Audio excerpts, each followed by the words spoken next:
ಅಪರೂಪದ ಗುರುವಿನ ಬಗೆಗಿನ ಕೆಲವೊಂದಿಷ್ಟು ವಿಷಯಗಳನ್ನು ಕಲೆ ಹಾಕುವಂಥ ಪ್ರಯತ್ನ ಮಾಡೋಣ. ಅಂದರೆ ಅಜ್ಞಾನ ಎನ್ನುವಂತಹ ಕತ್ತಲನ್ನು ದೂರ ಮಾಡುವವನು ಗುರು ಅಂತ.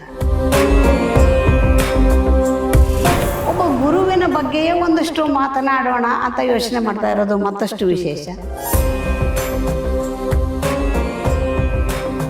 ಅಲ್ಲಿ ಬಂದಾಗ ನಾಳೆ ನಿಮ್ಮ ಅಪ್ಪನ ಕರ್ಕೊಂಬರ್ಬೇಕು ಕಾಲೇಜ್ಗೆ. ಕರ್ಕೊಂಬಂದರೆ ನಿಮ್ಮ ಮಗನಿಗೆ ಇನ್ನು 1 ವಾರದಲ್ಲಿ ಮೃತ್ಯು ಇದೆ. 3 ದಿವಸಕ್ಕೆ ಆ ಹುಡುಗನಿಗೆ ಒಂದು ಮೋಟ್ರ್ ಬೈಕಲ್ಲಿ ಆಕ್ಸಿಡೆಂಟ್ ಆಗುತ್ತೆ. ಸಡನ್ನಾಗಿ ಒಂದು ಬೆಳಕು ಪಾಸ್ ಆಗುತ್ತೆ. ಆನೆ ನಿಂತಿದ್ದಕ್ಕೆ ಆನೆಗೆ ಒಂದು ಭವಿಷ್ಯವನ್ನು ಹೇಳೋದಕ್ಕೆ ಶುರು ಮಾಡ್ತಾರೆ. ಆ ಕ್ಷಣದಲ್ಲಿ ಬಂದು ಇಲ್ಲಿ ನೋಡುವಾಗ ದೊಡ್ಡದೊಂದು ಪೊರೆ ಬಿದ್ದಿತ್ತು. ಆ ಪೊರೆನ ಎತ್ಕೊಂಬಂದ್ರು ಖುಷಿಗೆ. ಎಷ್ಟು ದೊಡ್ಡ ಪೊರೆ, ಎಷ್ಟು ಚೆನ್ನಾಗಿದೆ ಅಂತಂದರೆ ಮನೆಯಲ್ಲಿ ಬ್ಯೂಟಿಫುಲ್ ಆಗಿದೆ ಅಂತ ನಮ್ಮ ಮನೆ TV ಮೇಲೆ ನಾವು ಅಲಂಕಾರ ಹಾಕಿದ್ದೀವಿ. ನಮಗೆ ಭೂಮಿ ಕೊಂಡ್ಕೊಳ್ಳೋದಿರಲಿ, ನಮ್ಗೆ ಅಲ್ಲಿಂದ ಇಲ್ಲಿ ಬಂದು ಹೋಗೋಕ್ಕೂ ಕೂಡ ನಮ್ಗೆ ಅಷ್ಟೊಂದು ತಾಕತ್ತಿರಲಿಲ್ಲ. ಅಲ್ಲಿಂದ ನಮ್ಮ ಜೀವನದಲ್ಲಿ ಕಷ್ಟ ಶುರುವಾಯಿತು. ವೆಂಕಟೇಶ್ವರ ದೇವ್ರನ್ನ ಕೇಳಿ ಮಾಡ್ಕೊಡ್ತೀವಿ, ಆಂಜನೇಯನ ಕೇಳಿ ಬೇಕಾದ್ರೆ ಮಾಡ್ಕೊಡ್ತೀವಿ, ನಾಗನ್ ಮಾಡೋದಿಲ್ಲ. ಯಾರನ್ನು ಕೇಳಿದ್ರು ಎಷ್ಟು ಜನದ ಕೈಯಲ್ಲಿ ಬರೆಸಿದ್ವಿ, ಯಾರೂ ಬರೀಲಿಲ್ಲ. ಒಬ್ಬ ಮುಸ್ಲಿಂ ಹುಡುಗ ಬರ್ಕೊಟ್ಟ. ನೆಮ್ಮದಿಯಾಗಿ 4 ಮಕ್ಳಿಗೆ ಪಾಠ ಹೇಳ್ಕೊಂಡಿದ್ದೆ. ನನ್ನಂತಂದು ರಸ್ತೆಯಲ್ಲಿ ನಿಲ್ಲಿಸ್ಬಿಟ್ಟು ನನ್ನ ಮಾನ ಮರ್ಯಾದೆ ಎಲ್ಲ ತೆಗೆದುಬಿಟ್ಟಲ್ಲ ನೀನು. ಅವರಿದ್ದಾಗ ಏನು ಜನ ಬರ್ತಾ ಇದ್ರು, ಆ ಜನನ ನನ್ನ ಕೈಲಿ ಇವತ್ತು ಸೇರ್ಸೋಕ್ಕಾಗಿಲ್ಲ.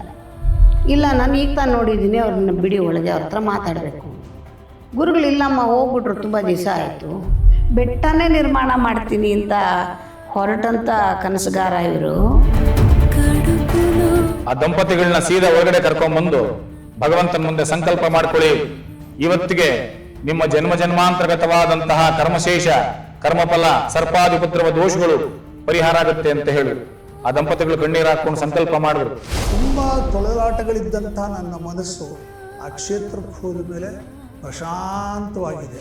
ಸುಬ್ರಹ್ಮಣ್ಯಂ ಅವರು ನಾಗ ಪ್ರತಿಷ್ಠಾಪನೆ ಮಾಡಿ, ಸುಬ್ರಹ್ಮಣ್ಯಂ ಅವರು ನಾಗಕ್ಷೇತ್ರದ ಉದ್ಘಾಟನೆಯನ್ನು ಮಾಡಿ, ಸುಬ್ರಹ್ಮಣ್ಯಂ ಆಗಿದ್ದವರು ಸುಬ್ರಹ್ಮಣ್ಯ ಶಾಸ್ತ್ರಿಗಳಾಗಿ ಪರಿವರ್ತಿತರಾಗಿದ್ದರು.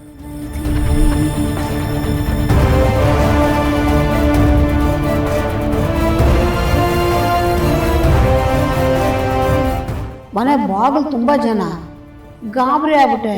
ಈಗ ನಮ್ಮ ಮಗು ಹೋಗ್ಬಿಡ್ತೇನೆ, ನಾನು ಹೊಡೆದಾಕ್ಬಿಡ್ತಾರೆ ಇವತ್ತು ಅಂತ. ನೀವೇನಾದ್ರು ಕೊಡಿ, ನಮಗೆ ಗೊತ್ತಿಲ್ಲ, ನಾವು ನಿಮ್ಮನ್ನು ನಂಬಂದ್ಬಿಟ್ಟಿದ್ದೀವಿ ಅಂದರೆ ಅವ್ರ ಕನಸನ್ನು ನನಸು ಮಾಡೋಕ್ಕೆ ನಾನು ಖಂಡಿತ ಇನ್ನು ಪ್ರಯತ್ನ ಮಾಡೋ ಕೆಲಸಕ್ಕೆ ಹೋಗಲ್ಲ. ಯಾಕೆ ಅಂದರೆ ನನಗೆ ಉಸಿರಿರೋವರೆಗೂ ನಂಗೆ ಭಗವಂತ ಎಷ್ಟು ಶಕ್ತಿ ಕೊಡ್ತಾನೋ ಅಷ್ಟು ಮಾಡ್ತೀನಿ. ಅದಕ್ಕೆ ಮೀರಿದ್ದು ನನಗೆ ಗೊತ್ತಿಲ್ಲ. ಅಯ್ಯೋ ನಂದೇನಪ್ಪ, ನನ್ನ ಯಾರು ಕೇಳ್ತಾರೆ ಇವಾಗ, ಎಲ್ಲ ನಾನು ಹೆಂಡ್ತಿದಾಗ್ಬಿಟ್ಟಿದೆ ಸಾಮ್ರಾಜ್ಯ. ಅವಳಿಗೋಸ್ಕರ ಇಷ್ಟೋ ತನಕ ಕಾದಿದ್ದೆ, ನನ್ನ ಮಧ್ಯಾಹ್ನನೇ ಮುಗಿದೋಗಿತ್ತು.